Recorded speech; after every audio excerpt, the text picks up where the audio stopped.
Good day, physics champion. Today we are going to explore one of the most advanced medical imaging technologies used in modern hospitals, positron emission tomography, usually called PET scanning. This technology allows doctors to observe how organs function, not just how they look. Unlike X-rays or CT scans that mainly show structure, PET scans reveal metabolic activity inside tissues. Because of this, PET scans are widely used in detecting cancer, brain disorders, and heart diseases. But behind this medical technology lies a beautiful piece of physics involving radioactive decay, antimatter, and gamma rays. So let's break down the physics behind this step by step. The first step in PET imaging is introducing a radioactive tracer into the patient's body. As you see on the screen, this tracer is usually a biological activity, a molecule attached to a radioactive isotope.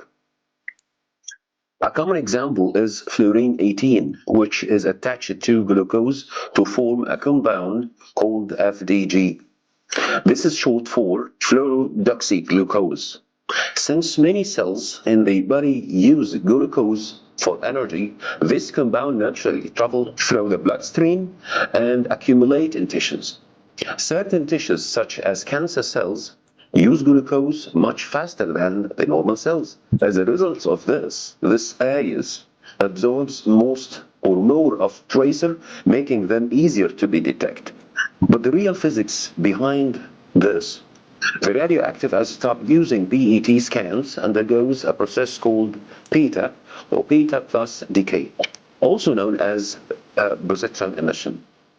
Inside the nucleus, a proton transforms into a neutron. During this transformation, two particles are emitted.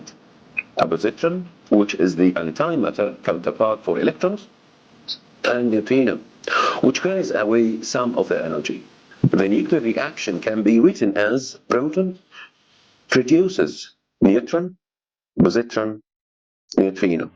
The important particle for PET scans is the positron, because once it leaves the nucleus, something remarkable happens. Positron and electron annihilation after the positron is emitted. It travels only very short distance in the body, usually less than 1 millimeter. Soon it encounters a normal electron. When matter and antimatter met, they totally vanished, inhaled each other completely. Their mass is converted directly into energy according to the Einstein's famous equation, which is the energy equal mass multiplied by speed of light squared. And this annihilation produces two gamma photons. Each photon has an energy approximately equal to 511 kiloelectron-volt, and they move in exactly two opposite directions, separated by an angle equal 180 degrees. Keep in mind, the amount of energy should be expressed in electron volts, because in joules it will be a very, very small number. These two gamma rays are the key signals that allow the PET scans to determine where the decay occurred. As you see, the patient lies inside a circular scanner surrounded by gamma ray detectors arranged in a ring. When the inhalation event occurs, the two gamma photons travels in two opposite directions, separated by 180 degrees, as we mentioned. And if the two detectors of the opposite sides of the ring detect gamma rays at the same time, the system recognizes this as a coincidence event. This means another inhalation must have occurred somewhere along the straight line.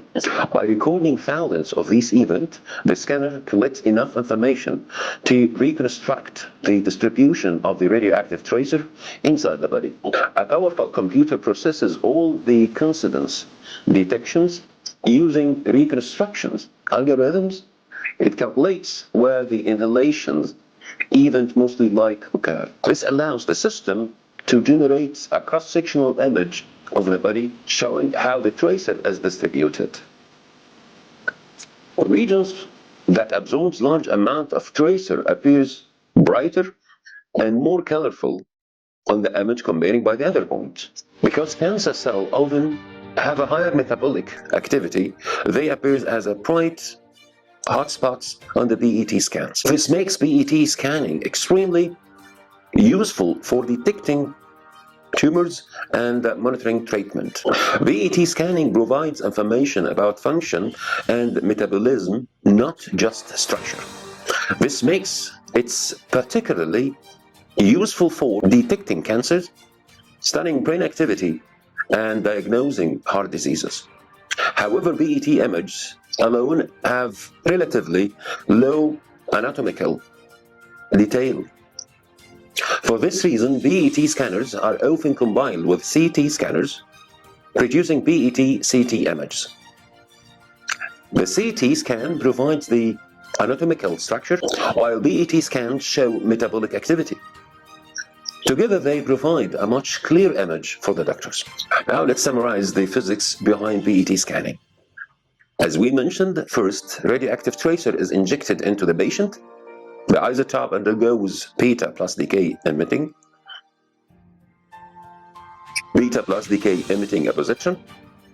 The positron quickly emits an electron and they annihilate, producing 2 gamma photons. These photons travel in 2 opposite directions, separated by 180 degrees, detected by detectors around the patient. By analyzing many such events, a computer reconstructs an image showing where the tracer is concentrated. And this allows doctors to see how tissues are functioning inside the body. That was a perfect example of how nuclear physics can be used to save lives through medical technology. By the end of this, I will leave the sources that I got in the description of this video. See you next.